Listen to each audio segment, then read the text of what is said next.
Iran আমেরিকার যে বৈঠক চলছে সেই বৈঠকের দ্বিতীয় পর্যায়ে বসতে চলেছে ওমানের মাস্কাটে। এই খবর প্রচার করেছে খোদ ইরানের দি ইরান টাইমস, ওদিকে দি ইসরায়েল টাইমসও প্রচার করেছে। এর মাঝে ইসরায়েল টাইমস আরও একটি বিষয় ফলাও করে প্রচার করছে, সেটা হচ্ছে গত 8ই ফেব্রুয়ারি সর্বোচ্চ ধর্মীয় নেতা আয়াতুল্লাহ আলী খামেনির দেশে যে সামরিক শক্তি প্রদর্শন এবং সামরিক প্রতিষ্ঠান দিবস হিসাবে 8ই ফেব্রুয়ারি যে মহড়া, সেই মহড়ায় দেখা যায়নি এই খামেনিকে। কিন্তু কেন? ইসরায়েল ফলাও করে প্রকাশ করেছে ভয়ে বার হচ্ছে না খামেনি। তিনি বাংকারে লুকিয়ে আছেন না অন্য দেশে পালিয়ে গেছেন তা এখনো পর্যন্ত জানতেই পারা যাচ্ছে না।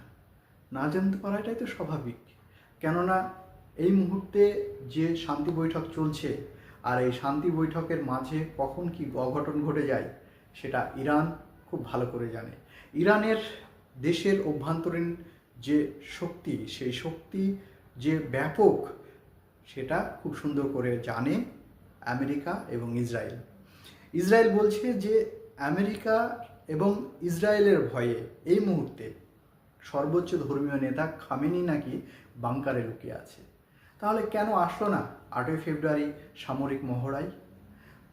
প্রত্যেক বছর প্রায় 37 বছর ধরে যে মহড়া চলছে, প্রতি বছর এই 8ই ফেব্রুয়ারিতে তিনি সামরিক বাহিনীর সামনে এসে ভাষণ দেন।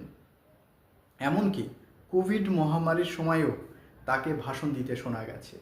তাহলে এই 2026 সালের 8ই ফেব্রুয়ারি তিনি কেন ভাষণ দিলেন না? এই পিছনে, অর্থাৎ তিনি যে সামনে আসলেন না, এর পিছনে ইসরায়েল বলছে খামেনি ভয় পেয়েছে। কিন্তু খামেনি ভয় পাওয়ার তো পাত্র নয়।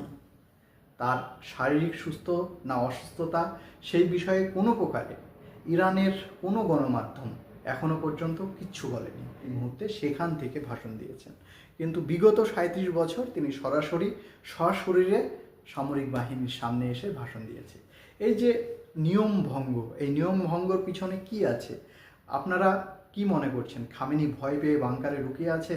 ইসরায়েলের গণমাধ্যমগুলো দি জেরুজালেম, ইসরায়েল টাইমস যেভাবে ফলো করে প্রচার করছে, আপনাদের কি তাই মনে হয়?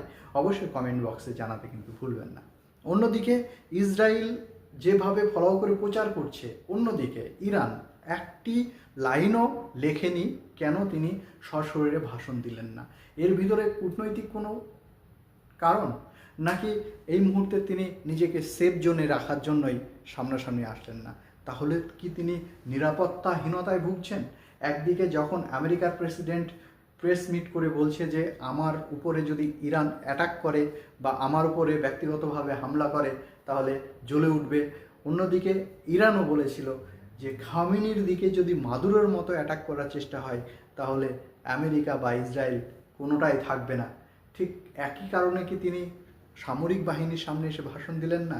সেই দ্বিতীয় দফার বৈঠকে বোঝা যাবে আগামী দিনে কি ঘটতে চলেছে। অন্যদিকে 11 তারিখে আমেরিকার প্রেসিডেন্ট ডোনাল্ড ট্রাম্পের সঙ্গে দেখা করতে আসছেন সশরীরে ইসরায়েলের প্রেসিডেন্ট নেতানিয়াহু। কেন না? তো আমেরিকার প্রেসিডেন্টকে বলছে, আমেরিকাকে বলতে চাইছে ইসরায়েল, যদি তোমরা ইরানের সঙ্গে যুদ্ধ না করো তাহলে আমরা সরাসরি ইরানের সঙ্গে যুদ্ধ করার জন্য প্রস্তুতি নিচ্ছি বা আমরা ইরানকে অ্যাটাক করব। এই খবরের সত্যতা আগামী 11 তারিখেই জানতে পারা যাবে। যদি 10 তারিখে একটি নির্দিষ্ট ফয়সলা যদি না হয়, নির্দিষ্টভাবে যদি আলোচনার ইতি না হয়, আলোচনা শেষ না হয়, তাহলে আগামী দিনে হয়তোবা ইসরায়েল 11 তারিখে আমেরিকার সঙ্গে আলোচনার পরেই ইসরায়েল কি সত্যি সত্যি ইরানের উপরে অ্যাটাক করার সাহস নেবে, যেখানে খোদ আমেরিকায় ভয় পাচ্ছে না? ঠিক যেভাবে জেলেনস্কিকে রাশিয়ার সঙ্গে, আপনারা জানেন যুদ্ধর মধ্যে দিয়ে রাশিয়া এবং ইউক্রেনের মধ্যে দীর্ঘদিন একটা আগুন জ্বলে উঠেছে, সেই একই খেলায় নতুন করে ইরান এবং ইসরায়েলের মধ্যে জমে উঠবে, যেখানে আমেরিকা পিছন থেকে সাপোর্ট করবে আর অন্যদিকে ইসরায়েল এবং ইরান দুজনে যুদ্ধ করে মরবে। এটাও তো একেবারে এড়িয়ে দেওয়া যায় না। তবে আমরা অবশ্যই চোখ রাখব। এই জিওপলিটিক্সের ভাষায় বলতে গেলে আমরা এক্ষুনি কোনো একটা ঘটনা ঘটে যাচ্ছে এটা বলতে চাই না, আমরা বলতে চাই অনুমান বা সত্য সাপেক্ষে যতটুকু আপনাদের সামনে তুলে ধরছি, বিচার আপনাদের। কেননা ইসরায়েল সত্যি সত্যি যদি ইরানের উপরে অ্যাটাক করে তাহলে ধরে নিতে হবে আমেরিকার পিছনে থেকে সহযোগিতা। আমেরিকা সরাসরি সহযোগিতা আর করছে না, অর্থাৎ আমেরিকা সরাসরি যে যুদ্ধ করব বলেছিল এতদিন পর্যন্ত ডোনাল্ড ট্রাম্প, তিনি পিছিয়ে যাচ্ছেন, সামনে এগিয়ে দিচ্ছেন ইসরায়েলকে। তবে পক্ষান্তরে তিনি আমেরিকা যে এই যুদ্ধের সঙ্গে সামিল হচ্ছে এটা বলাই বাহুল্য। তবে একদিকে ইউক্রেনের সঙ্গে রাশিয়ার যুদ্ধ, অন্যদিকে যদি ইসরায়েল এবং ইরানের যুদ্ধ, এই যুদ্ধ দুই দিক থেকে লেগে যায় তাহলে আমেরিকা কি সামাল দিতে পারবে?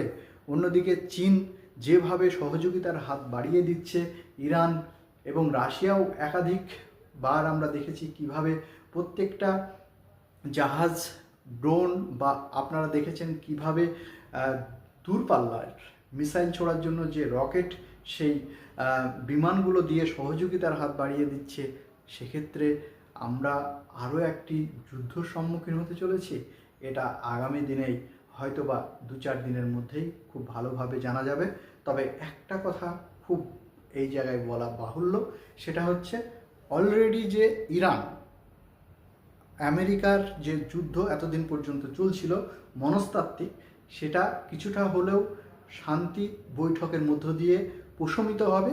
কিন্তু অন্যদিকে বাম হাত থেকে সেই ইসরায়েল নামক জারজ সন্তানটা সরাসরি ইরানের সঙ্গে হয়তোবা যুদ্ধে লেগে যেতে পারে।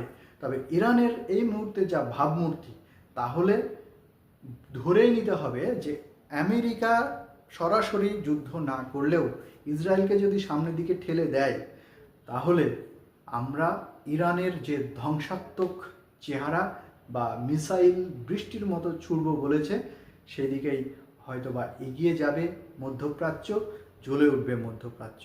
তবে ইরান বারবার বলছে আমরা যুদ্ধ চাই না, আমরা শান্তি চাই, আমরা একটি বৈঠক চলছে, সেই বৈঠকের মধ্যে সমাধান সূত্র খুঁজছি। যেভাবে মাদুরো বলেছিল আমরা যুদ্ধ চাই না, only piece, only piece, only piece, তারপরেও মাদুরোকে তুলে নিয়ে এসেছে। ইরানেও সেই একই রকম পরিস্থিতি, ইরানও বলছে আমরা যুদ্ধ চাই না, কিন্তু ইরানকে যে মাদুরোর মতো তুলে নিয়ে যাওয়া যাবে না সেটা আমেরিকা বুঝতে পেরেছে। তাই আমেরিকা সামনে থেকে সরে যাচ্ছে এবং ইসরায়েলকে সামনের দিকে এগিয়ে দিচ্ছে। মোটামুটি আমরা এই রকমই ধারণা করছি। প্রিয় দর্শক, আপনার কি মনে হয় সত্যিই কি ইসরায়েল এই সাহস দেখানোর সাহস পাবে, না অনেকটা আগ বাড়িয়ে কলা খাওয়ার মতো অবস্থা হবে? মুখে বলছে কিন্তু বাস্তবে সামনের দিকে এগিয়ে যাবে না আমেরিকা যতক্ষণ পর্যন্ত সামনে না থাকবে। প্রিয় দর্শক, আমরা দেখতে থাকব, আমরা জানতে থাকব। এই মুহূর্তে আপনাদের সামনে গত 8 তারিখের ঘটনা বললাম যে খামেনি সামনে আসেনি, এর জন্য শত্রু মিত্র প্রত্যেকেই এক একজন এক এক রকমের মতামত দিচ্ছে। কেউ বলছে যারা শত্রু তারা বলছে পালিয়ে গেছে, যারা মিত্র তারা বলছে তিনি কি সুস্থ আছেন, সত্যি যদি সুস্থ থাকেন তাহলে তার সুস্থতা কামনা, অসুস্থ থাকলে সুস্থতা কামনা করছি। আর তার সেফ জোনে থাকা, তার যে সঠিক জায়গায় থাকার জন্য ইরানের সর্বোচ্চ আইআরজিসি সেনাবাহিনী আছে, তারা তার নিরাপত্তা দিচ্ছেন।